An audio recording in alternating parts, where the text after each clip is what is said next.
আগের ভিডিওতে তো তোমাদের দেখালাম মামামের গায়ে হলুদ, আর এই ভিডিওতে দেখাবো মামামের স্নান। মামামকে স্নান করানোর জন্য জল রেডি করছে কিন্তু মামামের দিদুন। আর এই দেখো মামামের দিদুন খুব সুন্দর করে জলের মধ্যে এক প্যাকেট দুধ মিশিয়ে দিচ্ছে।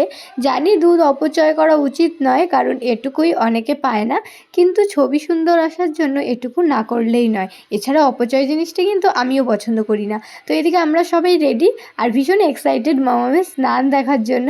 আর এদিকে তো মামামকে বসানো হয়ে গেছে, আর যেই জল দেওয়া হয়েছে মামাম তো ভীষণ এনজয় করছে। এই দিন এতটাই গরম পড়েছিল যে একটু জল পেয়ে মামামেরও কিন্তু ভীষণ ভালো লাগছিল। তবে বেশিক্ষণ মামামকে জলে রাখা যেত না, কারণ তখন 10টা মতো বাজছিল, আর এত সকালে তো মামামকে আমরা স্নান করাই না। সেই কারণে ওকে অল্প একটু জল দিয়েই কোনো রকমে স্নান করা হচ্ছিল, ওই যেটুকু না করলে নয় ফটোশ্যুটের জন্য।